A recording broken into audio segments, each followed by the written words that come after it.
Assalamualaikum warahmatullahi wabarakatuh. Perkenalkan, nama saya Alia Zataizati dari RMI 2021.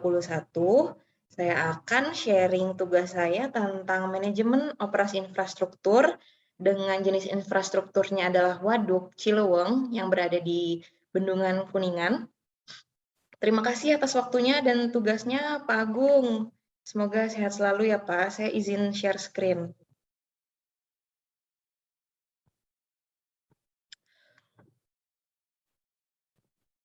Oke, jadi tugas saya di sini mengidentifikasi manajemen operasi waduk yang berada di Waduk Cileweng.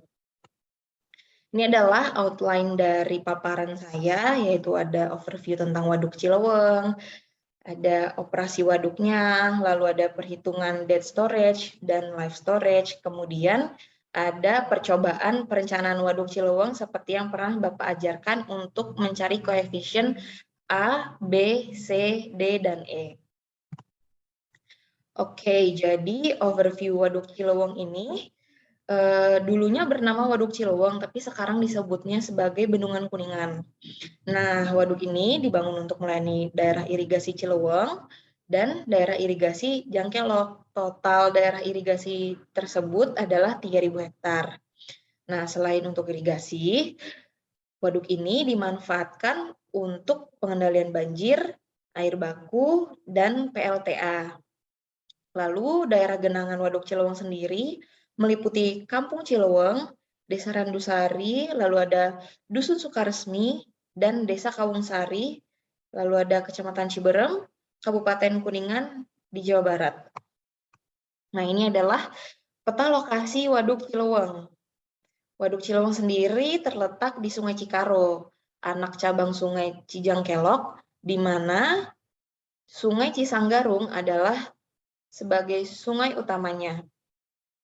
Ini bisa dilihat di kanan, ini adalah lokasi waduknya yang berbatasan dengan administrasi di sebelah utara, yaitu Kabupaten Cirebon, timurnya adalah Kabupaten Brebes, selatannya adalah Ciamis dan Cilacap, lalu baratnya adalah Kabupaten Majalengka. Nah, ini ada timeline pembangunan proyek. Jadi, proyek pembangunan Waduk Cileweng sendiri memakan waktu yang sangat lama dari mulai master plan-nya sudah dari berpuluh-puluh tahun yang lalu selesai dibangunnya pada tahun 2021. Ini ada video dari rekan-rekan YouTuber, bisa kita lihat sebentar overview-nya tentang Bendungan Kuningan atau Waduk Cileweng sendiri. Mari kita lihat bersama-sama.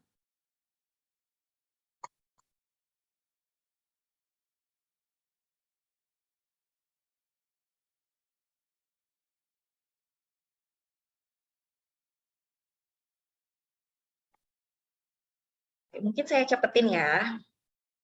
Nah, ini adalah ada statue atau patung di depan Bendungan Kuningannya.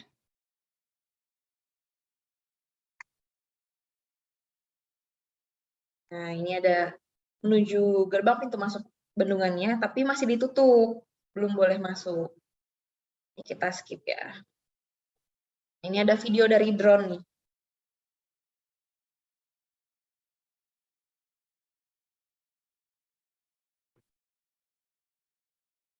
Tuh, terlihat sangat besar sekali karena daerah genangannya melalui beberapa desa yang ada di sana.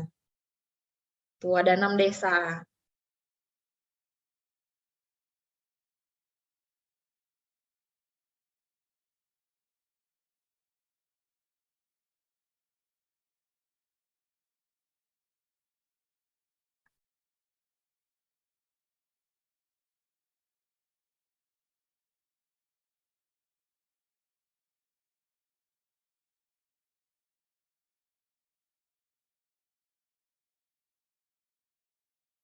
Oke, ini kita skip dulu ya.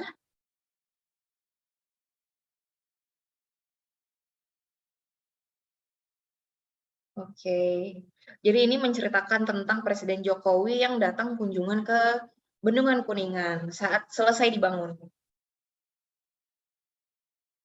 Oke, mungkin kita stop dulu. Nanti untuk lebih lengkapnya teman-teman bisa klik dari PowerPoint yang saya miliki.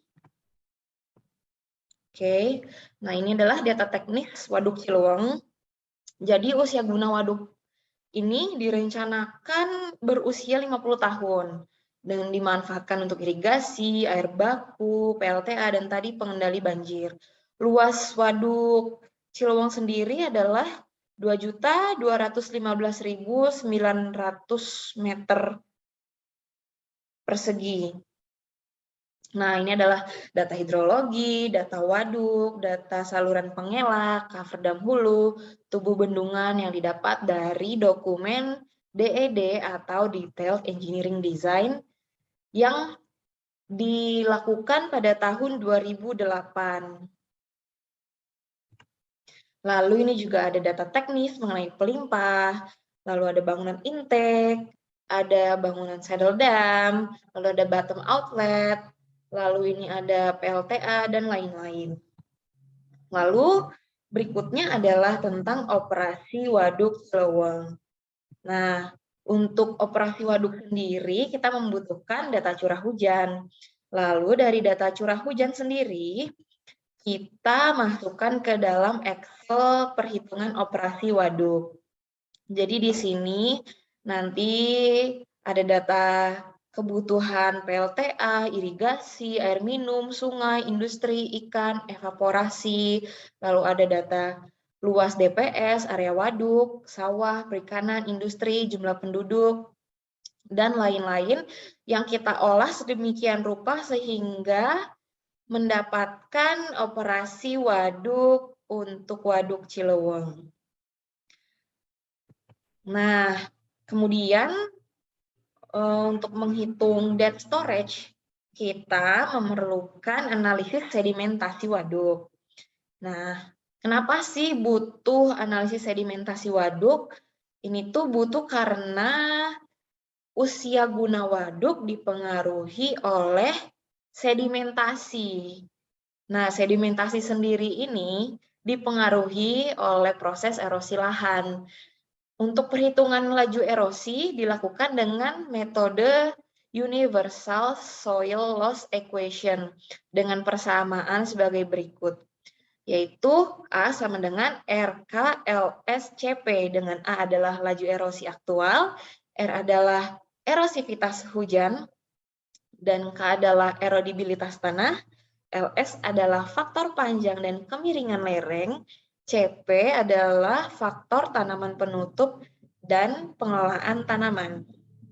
Nah, kita masuk untuk faktor erosivitas hujan, rumusnya adalah 237,4 ditambah 2,61 Y, di mana Y sendiri adalah curah hujan tahunan. Nah, kita dapetin nih rata-rata nilai R-nya adalah 398,03. Kemudian, untuk faktor erodibilitas tanah ditentukan berdasarkan jenis tanah yang ada pada das Ciluweng. Nah, ini adalah nilai K untuk masing-masing jenis tanah yang ada. Kemudian, faktor panjang kemiringan lereng.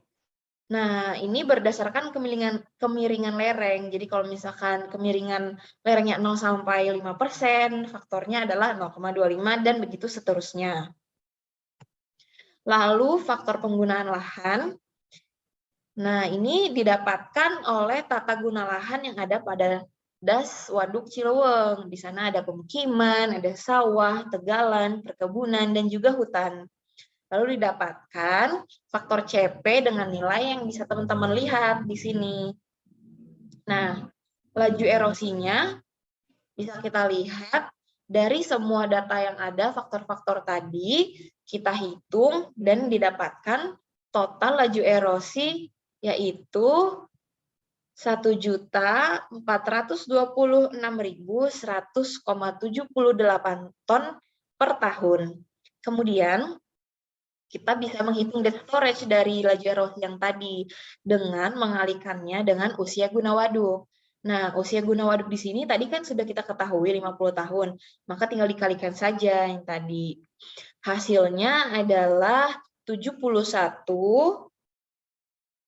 305 dan 39,17 ton.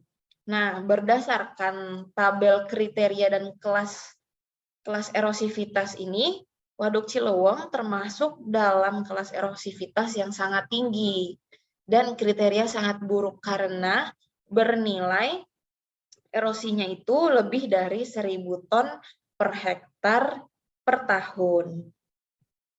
Nah, ini adalah skema PLTA-nya. Jadi yang tadi itu data storage-nya ada di bawah sini. Nah, intake-nya sendiri lebih tinggi dari data storage-nya. Nanti dari intake-nya akan digunakan untuk pembangkit listrik. Nah, di sini di kanan ini yang bulat-bulat ini adalah turbinnya. Oke, kemudian kita menghitung life storage waduk dengan metode kurva massa.